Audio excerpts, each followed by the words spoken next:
Hermanos, buenos días, casi pasa a todos. Feliz día del Señor. Hoy también tenemos Santa Cena, así que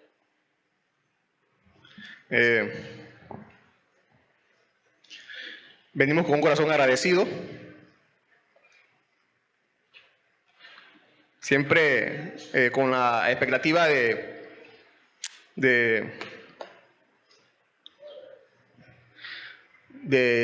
llenarnos, o saciarnos de Él, de su palabra, del pan que nos da para alimentar nuestras vidas.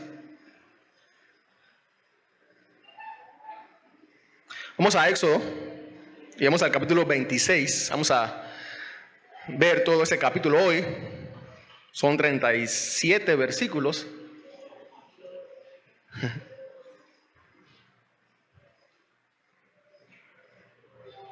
Vamos a leerlo. Me acompañan a leerlo. Y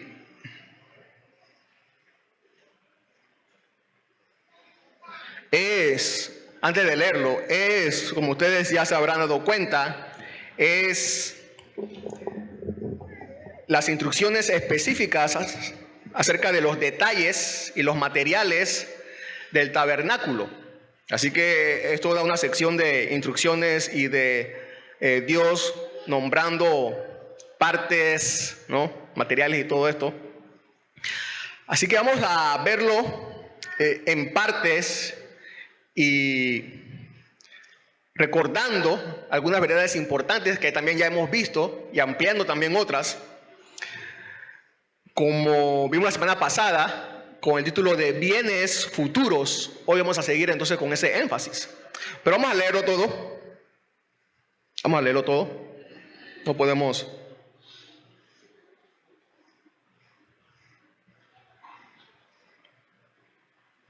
comenzar sin leerlo.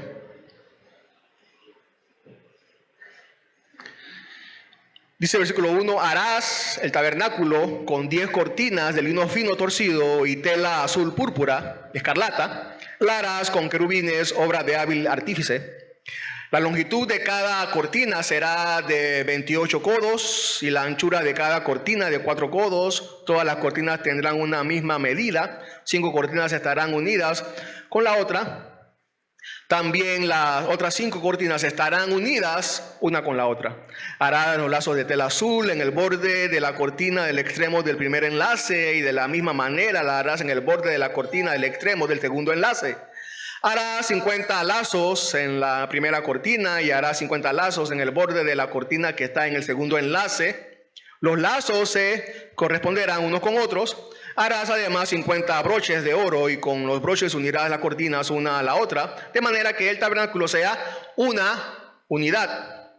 Harás también cortinas de pelo de cabra, de manera que tienda sobre el tabernáculo.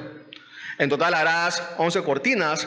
La longitud de cada cortina será de 30 codos y la anchura de cada cortina de 4 codos. Las 11 cortinas tendrán una misma medida, unidas 5 cortinas entre sí, y las otras 6 cortinas también entre sí, y las doblarás la sexta cortina en el frente de la tienda. Harás 50 lazos en el borde de la cortina del extremo del primer enlace y 50 lazos en el borde de la cortina del extremo del segundo enlace. Harás además 50 broches de bronce y pondrás los broches en los lazos y unirás la tienda para que sean un todo. El exceso que sobra de las cortinas de la tienda, la media cortina que queda caerá sobre la parte posterior del tabernáculo. En un lado un codo y en el otro lado un codo de la que sobra de la longitud de las cortinas de la tienda. Caerá en los costados del tabernáculo a un lado y a otro para cubrirlo. Harás también para la tienda una cubierta de pieles de carnero teñidas de rojo y otra cubierta de carnero cubierta de pieles de marsopa por encima. Harás luego para el tabernáculo tablas de madera de acacia, colocándolas verticalmente.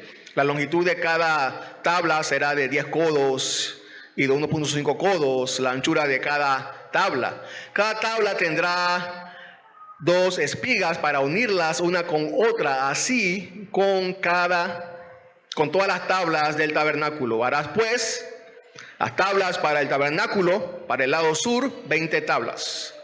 También harás 40 basas de plata debajo de las 20 tablas, 2 basas debajo de una tabla para sus 2 espigas y sus basas debajo de la otra tabla para sus 2 espigas.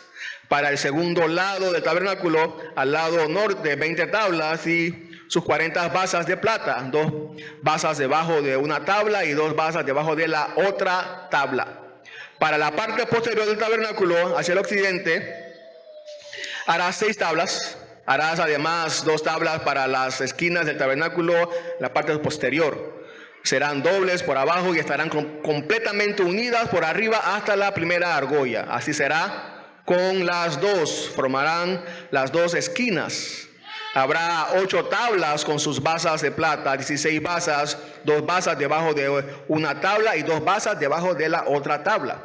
Harás también barras de madera de acacia, 5 para las tablas y de un lado del tabernáculo, 5 barras para las tablas del otro lado del tabernáculo y 5 barras para las tablas del lado posterior del tabernáculo hacia el occidente. La barra del medio en el centro de las tablas pasará de un extremo al otro y la revestirás de otro lado tablas y harás de oro sus argollas por donde pasarán las barras.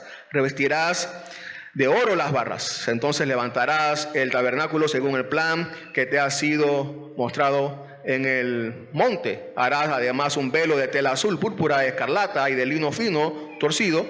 Será hecho con querubines, obra de hábil artífice. Lo colgarás sobre 4 columnas de acacia y revestidas de oro.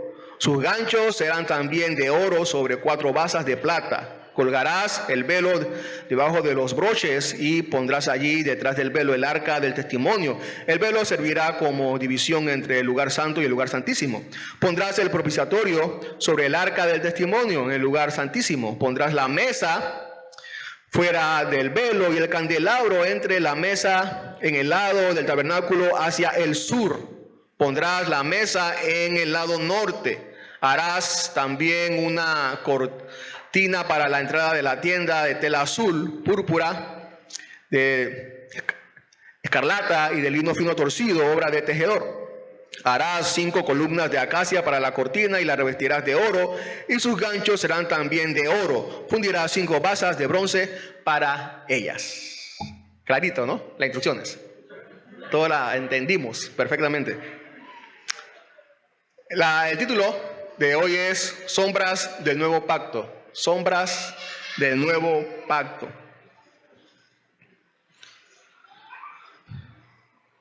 Alguien llamado Principal Cave dijo esto: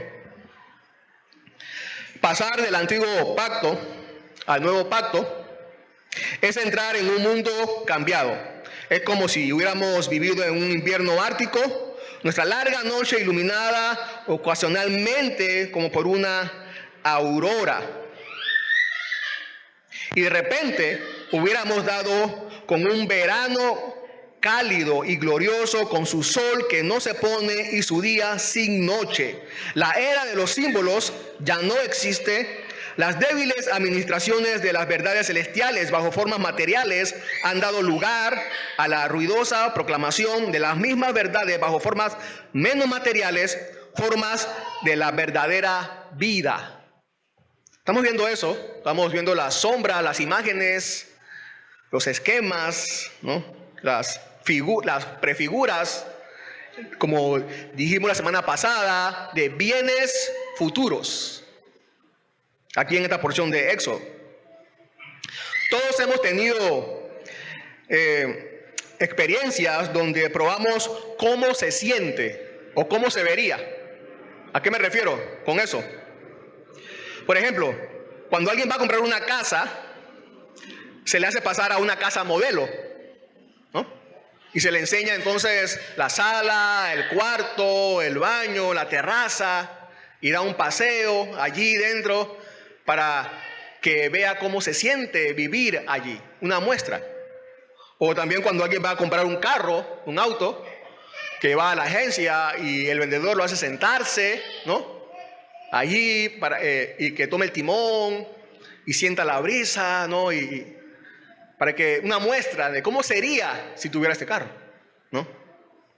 O también puede ser una camisa que vayamos a comprar, una camisa en un almacén, la tomamos y pasamos al mostrador y nos las probamos y nos vemos en el espejo para ver cómo se nos ve, cómo sería si fuera nuestra puesta, ¿no? Y muchas otras más experiencias que podemos tener con iguales o parecidas. La construcción, como ya hemos dicho, la construcción del tabernáculo es una muestra de que Dios cumplirá su pacto.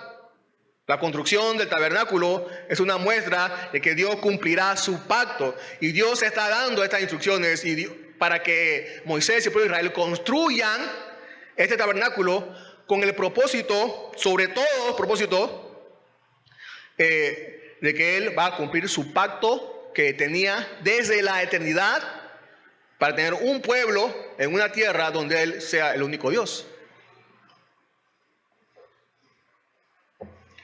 Entonces, este tabernáculo que estamos viendo, esta construcción que estamos viendo, esta porción, debe afirmar nuestra confianza en Dios.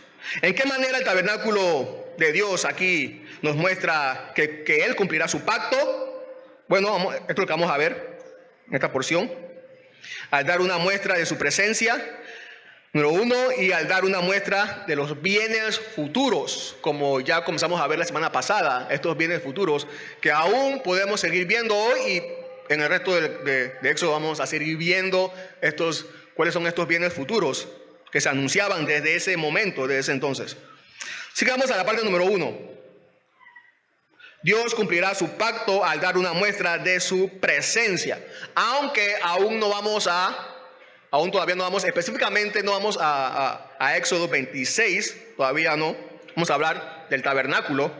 Ustedes recordarán que en el capítulo último, en el versículo 40, en el versículo último del capítulo anterior, Dios le dice a Moisés, mira, y lo dice una vez más, ya lo ha repetido, mira que los haga según el diseño que te ha sido mostrado en el monte. En el monte. Dios cumplirá su pacto al dar una muestra de su presencia. Entonces, algo totalmente claro por las palabras de Dios es que el tabernáculo sería con el propósito de Él habitar con su pueblo. Habitar con su pueblo, allí entre ellos. Y la semana pasada leímos que Dios dijo, recuerdan que allí entre los querubines sobre el propiciatorio, Él iba a bajar para entonces dar las instrucciones a Moisés y al resto del pueblo. Allí es donde Él iba a habitar, a estar, a dar muestra de su presencia con el pueblo. Si vamos a Hebreos 8, versículo 1 y 2. Dice el escritor de Hebreos, ahora bien, el punto principal de lo que se ha dicho es este. Tenemos tal sumo sacerdote, hablando de Jesús, que se ha sentado a la diestra del trono de la majestad en los cielos, dice. Como ministro del santuario, ¿qué santuario? El trono de la majestad en los cielos. Y del tabernáculo verdadero que el Señor erigió, no el hombre. El escritor de Hebreos, se fijan, menciona a que Jesús es ministro del tabernáculo verdadero. Verdadero. Al mencionar un tabernáculo verdadero, implica que hay un tabernáculo que no es verdadero. Y se refiere precisamente a este que estamos viendo en Éxodo, al tabernáculo mosaico. Y cuando dice verdadero, hay que aclarar eso, no quiere decir que el tabernáculo mosaico sea falso, no se refiere a eso, o no quiere decir eso, sino que el tabernáculo mosaico es simbólico, solo, como hemos estado diciendo, un prototipo o una maqueta, si lo comparamos con el tabernáculo verdadero, donde Jesús es el sumo sacerdote. Es una maqueta solamente. Una maqueta, como ustedes saben, es un modelo en miniatura de un edificio. Pero no es el edificio verdadero. No es. Esto es lo que está diciendo entonces el escritor de Hebreos del tabernáculo mosaico y del tabernáculo verdadero. ¿Cuál? El trono de la majestad en los cielos, donde está Jesús como sumo sacerdote. Ese es el verdadero. El verdadero, también podemos decir, dar otro ejemplo, en el sentido como en el que Jesús dice: yo soy la vid verdadera, yo soy el pan verdadero, o yo soy la luz verdadera. De igual manera, Él es el verdadero sumo sacerdote. En Hebreos 8:4, seguimos en Hebreos, antes de ir a Éxodo, a seguir en Éxodo.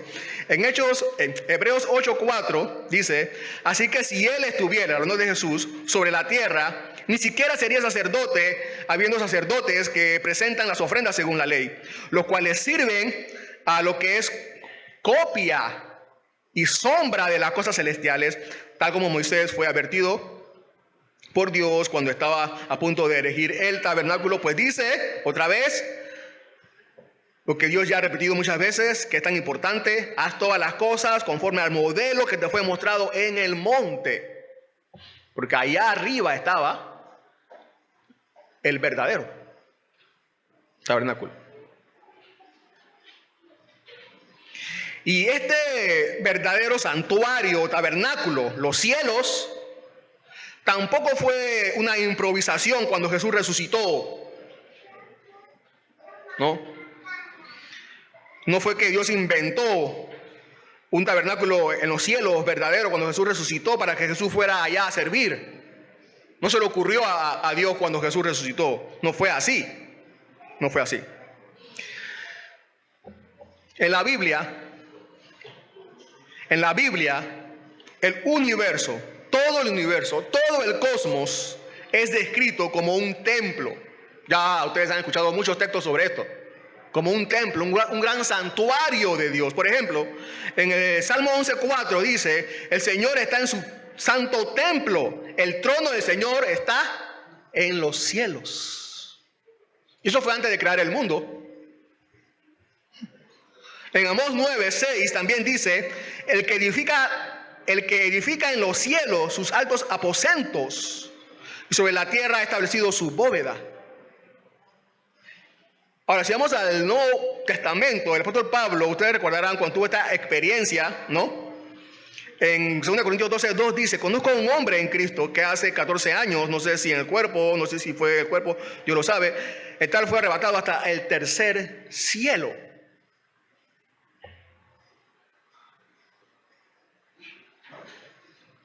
Y Efesios 4:10 también él dice: el que descendió es también el mismo que ascendió mucho más arriba de todos los cielos para poder llenarlo todo. Esto de cielos, tercer cielo o el último cielo, ¿no? O el cielo sobre los cielos, se refiere precisamente al trono de Dios donde Él está. El primer cielo es el de las nubes, el segundo el de las estrellas que vemos. El tercer cielo entonces es el que aún ninguno vivo ha podido acceder a él. Solo Dios está allí. El tabernáculo es una réplica, recordemos, de la creación del Edén, donde el Edén era el monte santo, el centro. Pero el Edén, si comparamos esta verdad con los textos que acabamos de leer y que conocemos, el Edén es una réplica ¿de qué? Del verdadero tabernáculo en los cielos, donde está Dios.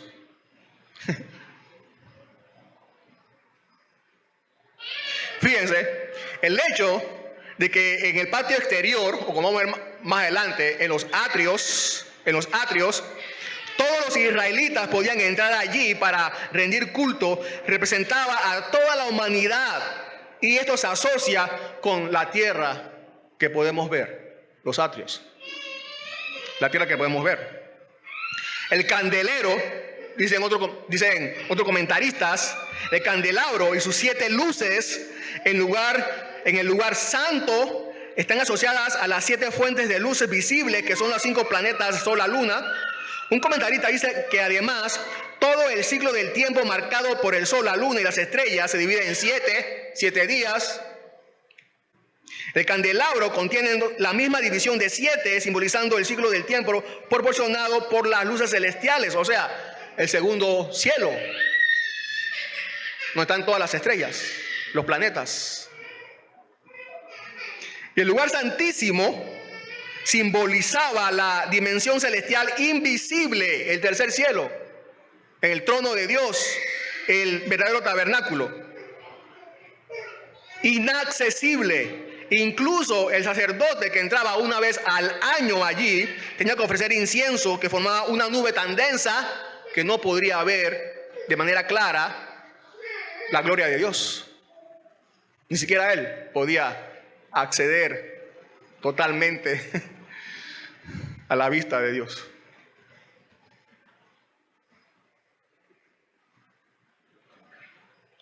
Entonces, que el lugar santísimo prefiguraba el propio cielo, entonces, donde está Dios, lo vemos en Hebreos. Bueno, lo dice el escritor de Hebreos, ¿no? Inclusive, en él había formas, y vamos a ver algunos materiales, ¿no? En él había formas de querubines, ahí en el lugar santísimo, que representaban el coro de ángeles, y entre ellos estaba la manifestación de la presencia de Dios mismo. Estaba separado del resto del santuario por el velo que nadie debía levantar, salvo el sumo sacerdote una vez al año. El Espíritu Santo entonces nos enseña a través de estas verdades escritas que el camino hacia el más santo de todos, lugar santísimo, el verdadero tabernáculo de Dios, no fue manifiesto mientras el primer tabernáculo estaba todavía en pie.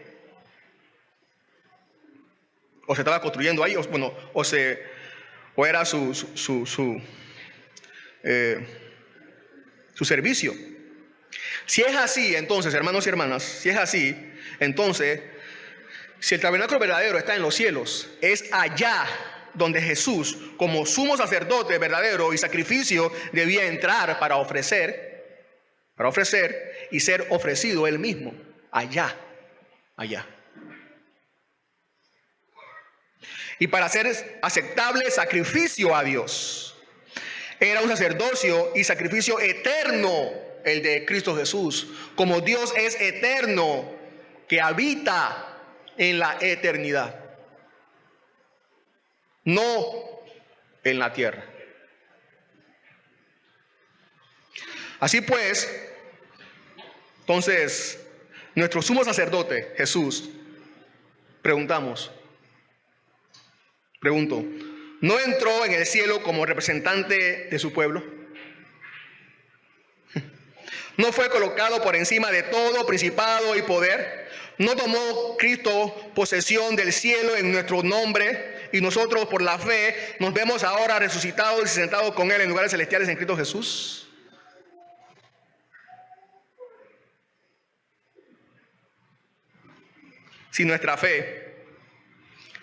Si su fe es la fe de los elegidos de Dios, si esa es su fe, si es la fe que una vez fue entregada a los santos, entonces podemos saber con seguridad que hemos obtenido las cosas que se esperan, como dice el escritor de Hebreos también, que es la evidencia de las cosas que no se ven, nosotros con Él y Él con nosotros.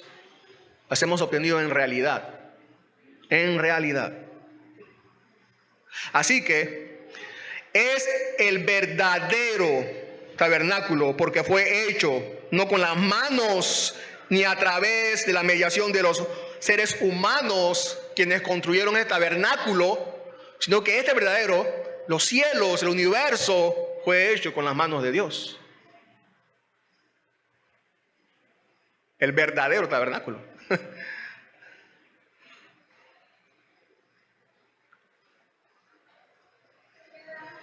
El tabernáculo fue visto, hecho, Moisés lo vio hecho en el monte. Este tabernáculo mosaico también podemos decir, o sabemos o conocemos que es una representación de la iglesia de Dios como extranjera en este mundo. Estamos viendo aquí en Éxodo 26, lo que vamos a ver. No tenemos aquí una ciudad permanente. Somos extranjeros en este mundo, viajeros hacia un mejor lugar y más permanente. Nunca estaremos fijos hasta que la ciudad sea celestial, porque el tabernáculo verdadero, el verdadero, donde Jesús es el sumo sacerdote, no es una tienda de campaña movible en el desierto, sino que es un lugar de permanencia celestial. Y aquí viene todavía, aún, lo más maravilloso. Que este tabernáculo, el verdadero tabernáculo entonces del cielo, bajará un día, bajará aquí. Como dice Apocalipsis, ya lo leímos 21 del 1 al 3, para estar con su pueblo. Entonces vi un cielo nuevo y una tierra nueva, porque el primer cielo y la primera tierra pasaron y el mar ya no existe. Y vi la ciudad, santa, la nueva Jerusalén, que descendía del cielo de Dios, preparada como una novia ataviada para su esposo. Entonces oí una voz que decía desde el trono, el tabernáculo de Dios está entre los hombres. Otra vez, este tabernáculo nos está anunciando, nos está mostrando que Dios va a cumplir con su pacto y su presencia va a ser un día real entre su pueblo. Y Él habitará entre ellos y ellos serán su pueblo y Dios mismo estará entre ellos. No sé si ha leído el resto del capítulo de Apocalipsis 21, pero más adelante Juan dice que vio un ángel con una caña de medir, con una cinta de medir, con una vara de medir.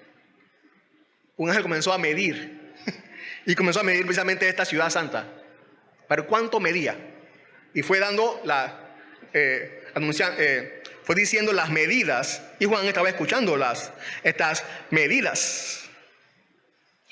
Y resulta ser que esta es una ciudad muy grande, muy grande. Dicen los comentaristas que es una ciudad muy grande para que pueda ser imaginada.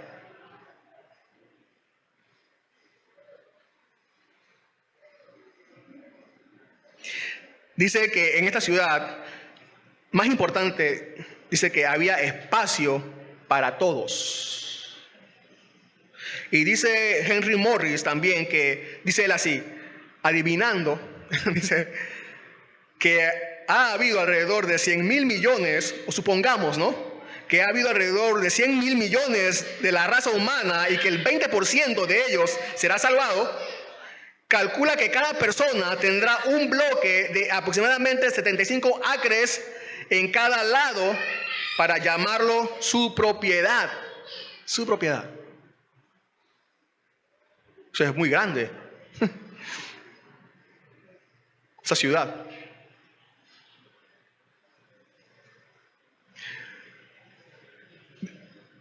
La ciudad dice que era un cuadrado, medida, un cuadrado. La altura, longitud, anchura, todo igual. Tenía la forma de un cubo perfecto.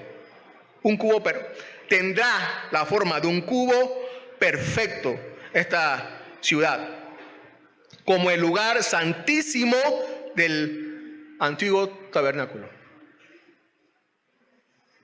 La misma forma era. La misma forma.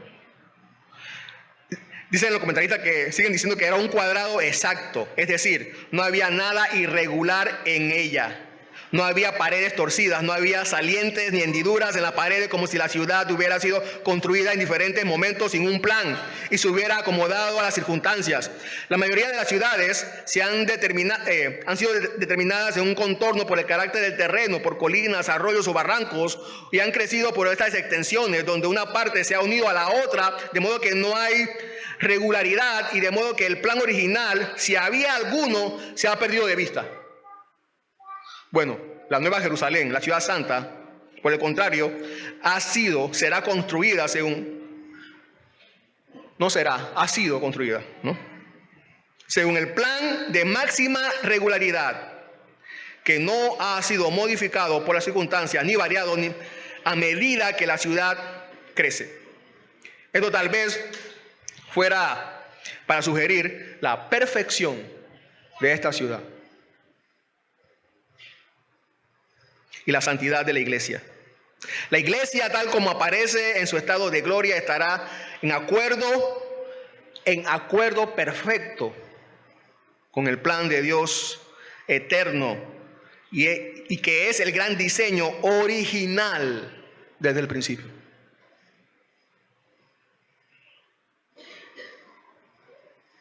Este gran propósito original de Dios de tener una morada con los hombres continuo siguió siendo confirmado por Dios mismo a nosotros los seres humanos, y también lo tenemos en las palabras de Jesús cuando estuvo aquí en la tierra, que en Juan 14:23 dice: si alguien me ama, guardará mi palabra, y mi Padre lo amará, y vendremos a él y haremos morada con él.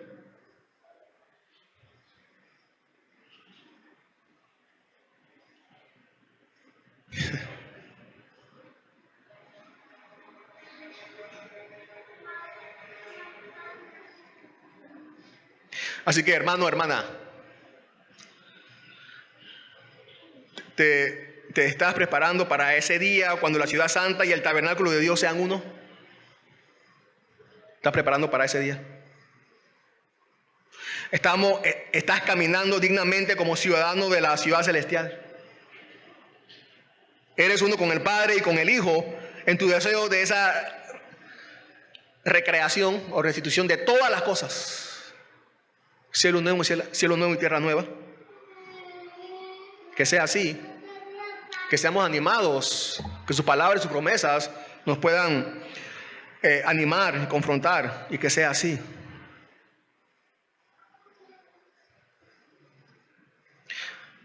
Pero tú que estás aquí, ¿qué piensas de ese día? ¿Qué piensas de ese día? Tú que aún no eres parte del pueblo de Dios. En ese mundo nuevo todo el pecado habrá sido barrido. Ningún practicante de pecados entrará allí. ¿Esperas tú entrar allí? Es una ciudad santa para el pueblo santo de Dios. Si tú no te ves ahora mismo como santo, es porque simplemente no has sido limpiado por la sangre de Cristo. Ese es el único requisito para estar allá. Así que, si es así, entonces tú debes acudir a Él de inmediato. Y entrar al pueblo de Dios. Ese es el propósito del tabernáculo que Dios espera que el pueblo de Israel construya. Eso nos anuncia que Dios cumplirá su pacto al dar una muestra de su presencia allí. Número 2. Dios cumplirá su pacto al dar una muestra de los bienes futuros. Y ahora sí que los encontramos otra vez, en Éxodo 26 del 1 al 37. En todos estos detalles de materiales que Él está dando. Aunque ya vimos algunos, ¿no? En la porción pasada. Ahora, aquí haremos un resumen general de las partes del tabernáculo y cómo anunciaban entonces la obra de Cristo y los bienes que Él traería para su pueblo. Entonces vamos a hacer un resumen general de las partes del tabernáculo. Ahora, esta descripción parece referirse, o se refiere más que todo, a la tienda, no a todo el tabernáculo con su cerco y con sus atrios, no, específicamente a la tienda del lugar santo y del lugar santísimo, solamente allí. El tabernáculo se refiere a un conjunto entonces de cortinas de lino que cuando se colocaban alrededor de una estructura de bastidores de madera formaban la morada de Dios. Las cortinas eran de lino con figuras de querubines entretejidas en la tapicería de color azul, violeta, púrpura, rojiza y escarlata. Cuando se armaban se mantenían en posición mediante 50 corchetes que pasaban por las alas en el borde cada conjunto. Habían tres partes, básicamente. Número 1, las cortinas de revestimiento de las paredes y las cortinas de cobertura del santuario. Número 2, la estructura principal del santuario que se haría de madera de acacia. Y 3, las divisiones de los recintos dentro del santuario. Esas tres partes.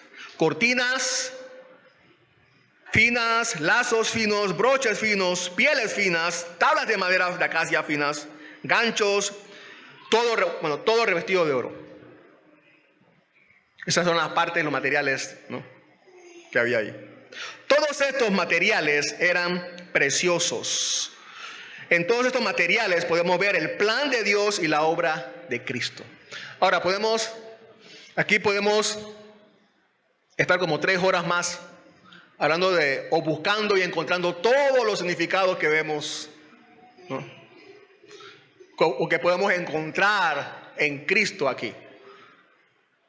No tenemos ese tiempo, así que vamos a dar solamente algunas verdades y bienes futuros de la obra de Cristo que podemos ver aquí, y que nos hacen una vez más, como dije, tener confianza en que Él va a cumplir su plan, anunciándonos estos bienes futuros.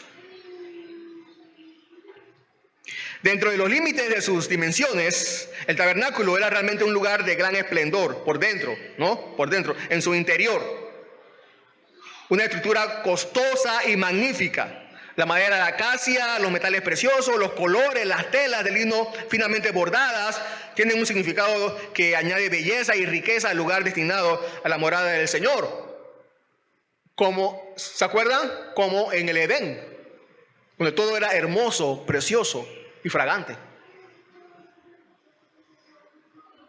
Pero esta cubierta en la parte externa no era tan hermosa, era más rústica en la parte externa. No había nada aparentemente hermoso o atractivo. Si alguien se hubiera parado en la cima de alguna colina o montaña, hubiera mirado hacia abajo a la estructura del tabernáculo larga, oscura, seguramente le iba a aparecer como un ataúd. Y hubiera dicho algo como: he oído hablar mucho del tabernáculo como un edificio muy costoso, pero no veo ninguna belleza en esa tienda larga y oscura.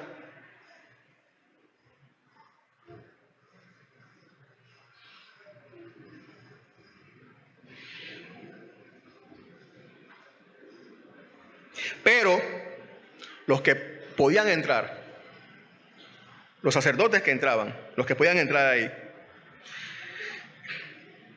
podían hablar del oro, la plata, los bordados, los colores, las pieles, todo muy esplendoroso, todo era glorioso por dentro, pero era áspero y antiestético por fuera.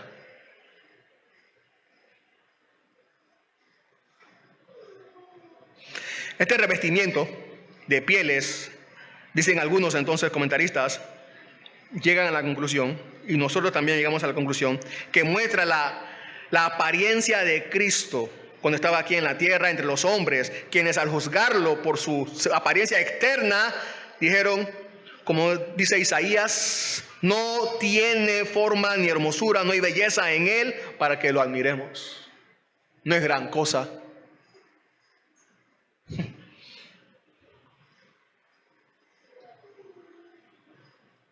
Y por eso lo despreciaron y lo rechazaron.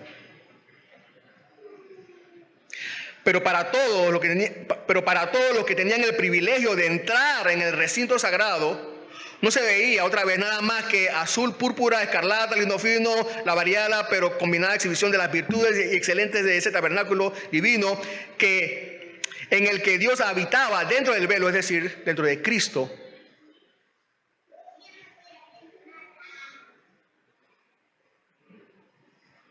Que prefiguraba el tabernáculo a Cristo. Todos estos rayos de la naturaleza divina brillaban tan delicadamente que el pecador podía contemplar sin ser entonces abrumado por su deslumbrante brillo.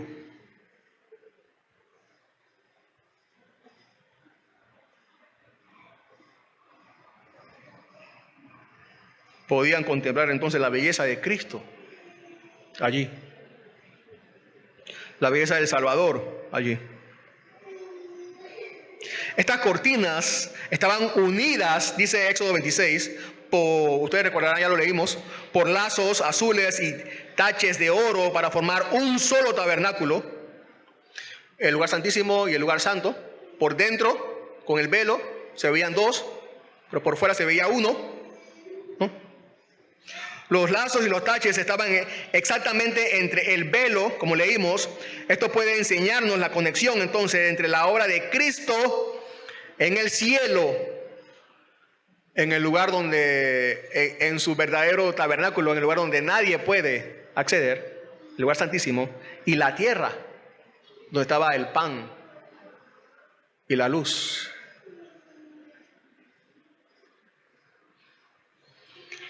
La obra de Cristo entonces, lo que aún el día de hoy, como también vimos la semana pasada, Cristo nos sigue sirviendo y proveyendo desde su lugar santísimo pan y luz aquí en la tierra, o mientras estamos aquí en la tierra. El tabernáculo estaba dividido. Seguimos con algunas verdades de bienes futuros. Resumiendo, el tabernáculo estaba dividido en dos partes, pero era uno solo, como dijimos. Los santos, aquí vemos entonces los santos en el cielo y los santos en la tierra forman una sola iglesia. Que la gloria de Dios está oculta para todos los que están fuera de Jesucristo. El hombre no puede penetrar sus secretos. Y esto está relacionado con el versículo 36, donde el telón de la entrada simboliza el hecho de que existe una división entre la iglesia y el mundo. El telón puede levantarse a veces, pero el mundo solo tiene vislumbres de la verdadera vida interior de la iglesia.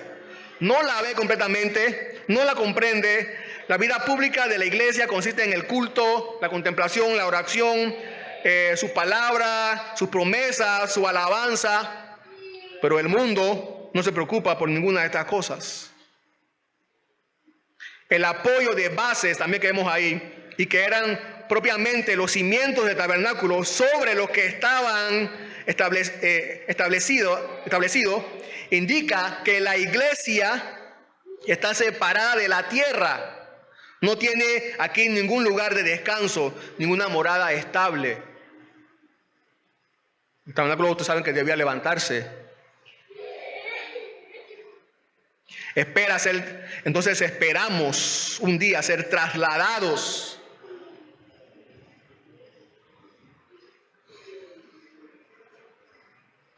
Lo que es de la tierra es terrenal. Si la iglesia fuera de la tierra, si fuera una institución humana, sería entonces alguien que buscara apoyo en la sabiduría de este mundo, en el poder, en el afecto de los humanos. Se dejaría llevar por las emociones humanas, buscaría aquellas cosas que son principales objetos del deseo humano de esta tierra. Dejaría de dar testimonio de Dios. Sería impotente para elevar a los seres humanos en la búsqueda, en la atracción, para que Cristo sea, para que ellos sean atraídos por Cristo y prepararlos para la vida que ha de venir. Pero la iglesia no es otra obra más que de Cristo. No es otra obra más que de Cristo. Él la está construyendo, es suya. Él es su piedra angular y por tanto, aunque toque la tierra, pertenece al cielo. Estamos de paso. En Juan 1:14, Juan dice otra vez: el Verbo se hizo carne y habitó entre nosotros. Vimos su gloria y habitó entre nosotros. Hizo su tienda entre nosotros. Tabernaculizó entre nosotros. Jesús. Todo lo que anunciaba o lo que anuncia el tabernáculo está en Él. Ahora, Él, como sacerdote, como el verdadero sumo sacerdote y el verdadero tabernáculo, en el verdadero tabernáculo celestial. El tabernáculo celestial trae bendiciones celestiales. Cristo es, como ya dijimos, la verdadera luz, el verdadero pan, nuestro verdadero propiciatorio, el verdadero cordero en el propiciatorio.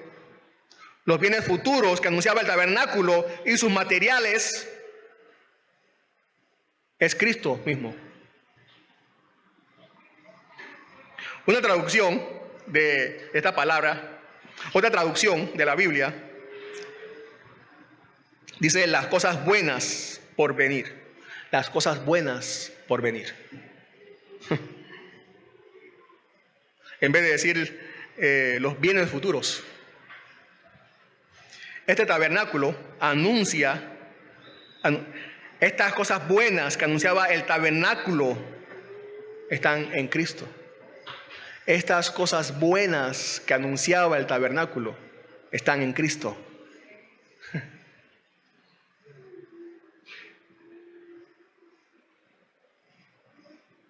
Y Cristo ya vino.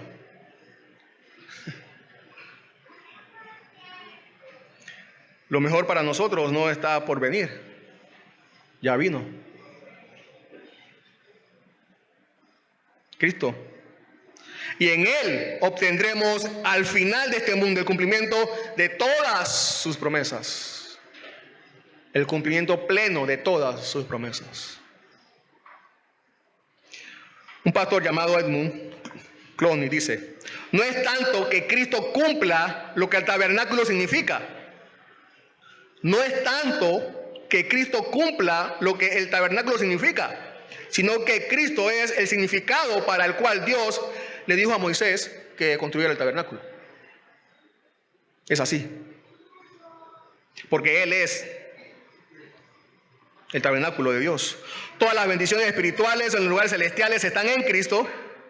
Por eso venimos todos los domingos a este lugar, porque solo en Él, el tabernáculo donde se guardan todas las cosas sagradas, en Él es que podemos ofrecer a Dios sacrificio de alabanza.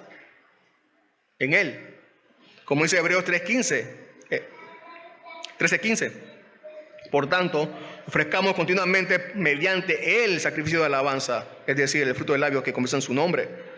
Aquí podemos ver, fíjense, hermanos y hermanas, aquí podemos ver cuáles son las cosas que en verdad merecen el título de bienes, de cosas buenas.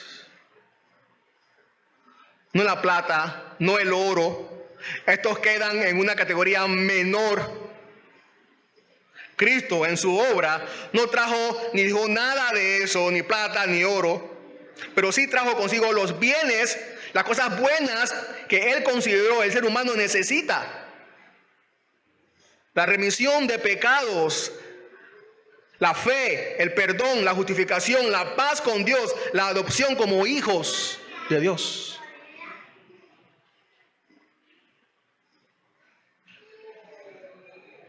Y otras gracias del Espíritu Santo. Estas sí son dignas del nombre bienes, cosas buenas. Estos son los tesoros que Él da, que Cristo da. Estos bienes son las bendiciones del Evangelio, las virtudes que los cristianos disfrutan ahora. Bajo el pacto anterior, bajo el antiguo pacto, estaban en el futuro. Ahora son una posesión presente para nosotros. Los que vivían durante esa dispensación del tabernáculo tenían las figuras de las bendiciones del Evangelio. Nosotros tenemos las bendiciones mismas.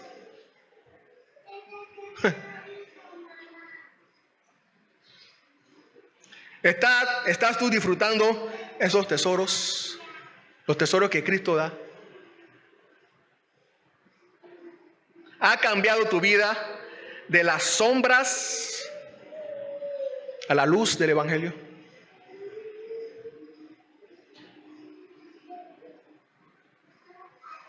Dice W. Jones: puesto que nuestro sacerdote trae consigo cosas tan excelentes, que sea muy bienvenido para nosotros.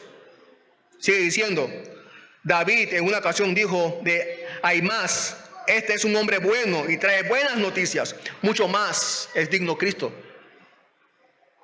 Nuestro sumo sacerdote, él es un hombre bueno, trae buenas noticias, que por la sangre de su cruz nos ha reconciliado con Dios, ha obtenido el perdón para nosotros por todos nuestros pecados, ha preparado un lugar para nosotros en su propio reino. Por lo tanto, atesorémosle en nuestros corazones con gozo indescriptible. Y cuando lleguen los tiempos de aflicción, nos acordemos que Él nos ha dado muestras, muchas muestras, de que ha cumplido el pacto en Cristo para nosotros, su pueblo. Y aquí nos encontraremos la siguiente semana para seguir celebrando su fidelidad con nosotros. Oremos. Señor, gracias por tu fidelidad y tu muestra, Señor, a través de toda la historia que has venido anunciando, y ahora en nuestros corazones tenemos la seguridad de tus promesas, de tu pacto que vas a cumplir y que trae tantas riquezas y tantos tesoros, Señor, para nosotros, tu pueblo. Ya hemos comenzado a experimentar todos esos bienes futuros que un día tú completarás por toda la eternidad.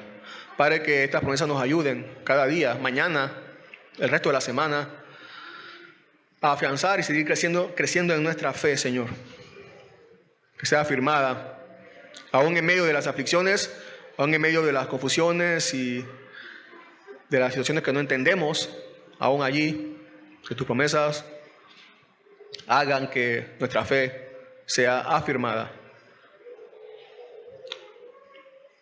Padre, que nuestros corazones estén dispuestos, Señor, a ser usados, a ser instrumentos, Señor, de gracia entre nosotros mismos, entre tu pueblo y también entre los de afuera, Señor.